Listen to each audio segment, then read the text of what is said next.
Happy Thursday, everyone. I hope you guys are having an awesome day. So here's a fun little fact about YouTubing that you guys may or may not know. You guys are probably thinking maybe it's like, 3 p.m. right now, right? Maybe early in the afternoon. Wrong. It's actually 10:30 at night. Hoping that my downstairs lady doesn't come up here and like scream at me. She's a little harsh, so I'm gonna try to keep my energy level a little down today. But, I am also really tired, so I think that's gonna have a lot to do with it as well. But, I'm gonna push through because I'm so excited for episode, or I should say webisode 2 of my BYOB series. Now today is all about the pre-production phase. It's really important that you guys understand sort of what you're getting into before you get into it. All right, guys, you ready to do this? My bags are so ready.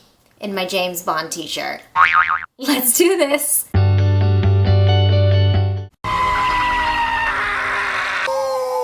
I think it's really important that we don't try to tuck our fears underneath a rug. So let's face the fears. Number 1, the www, aka the World Wide Web, it's huge, right? That's a fear in itself. Number 2, there's no instant gratification. Important to know that in this business, that's not gonna happen instantly. And sometimes that is a huge fear on all of our minds. There's the fear of not growing. Like, what if I get no readers or no customers to my business? What if I get no followers? Essentially that means, well, there's no money. We sometimes get really disappointed, and there's that fear of like, well, am I going to get my money back? Am I going to make money? Is it guaranteed? Because in this field, it's not guaranteed. You've got to play your cards right, but that is just a scary thought. So before you X out of this video, okay, I know all of you guys are probably like, well, there goes my digital dream. Wait.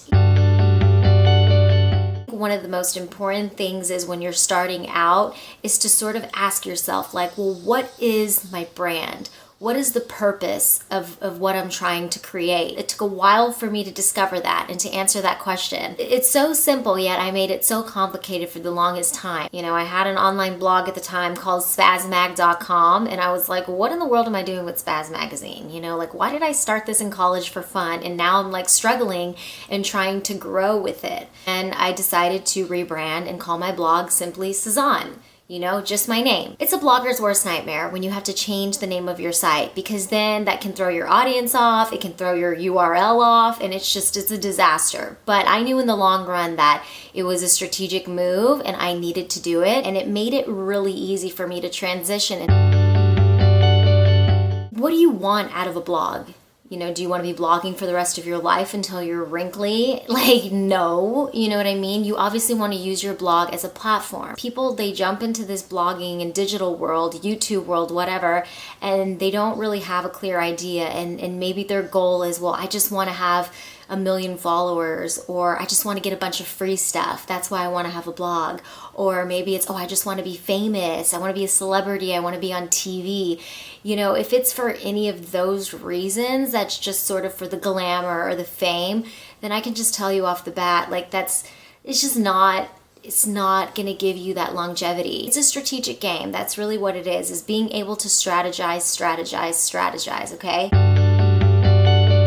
Another really important thing to mention in this pre-production phase is how much time, energy, and money you're going to be investing in this. I will say, do not quit your day job. Maybe in the beginning you're not dedicating 40 hours a week to it, because let's face it, you don't have that kind of time when you're trying to obviously pay the bills, but you have to really discipline yourself. Set aside a certain amount of time every week that you can dedicate to this project. It's like working out. You're like, oh yeah, I'm so ready to do this. But then at the end of a long day or at the end of a long week, you don't really want to commit your Sunday to sitting there and strategizing and figuring out like the blog and all that. But if you are truly passionate and you're dedicated and you are motivated, just try to feed that project with your time and your energy. And a lot of that may be trial and error, like researching and just trying to figure it out, maybe watching all my BYOB videos. I'm just saying,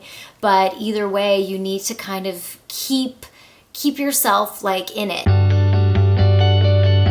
Getting organized. I don't know if you guys can see my big ol' dry erase board calendar. I got this huge dry erase board calendar at Office Depot to kind of help me get organized. And I totally recommend that for anyone out there that's kind of like me and your mind's all over the place. Get a dry erase board calendar. When it comes to being your own boss, it's a marathon, not a sprint. You have to just be patient. You have to be patient. You know, like a lot of the times those doors will open when it is the right time. But if you're doing your part and you are feeding your project, then just trust. You just got to trust that in time, the right doors are going to open. And if those doors don't open, it's okay because you can create your own door. So don't feel like you have to figure it all out right now. Take small steps and know that in time, you're going to get better. You're going to get smarter. You are going to sort of learn through your trials and errors. And that's really sort of like the ingredients to starting and successfully being able to manage your online business. All right, guys, well, it's getting late. It's my bedtime now. Seriously, my bags right now. I got more bags than Louis Vuitton, okay? Anyways, I hope that this video totally helped inspire you guys a little bit more. Next week, I'm excited to sort of get into it a little bit deeper. You know, well, what do you do now that you have your brand figured out? Like, what happens next? Till next time, mwah, mwah. Bye, guys.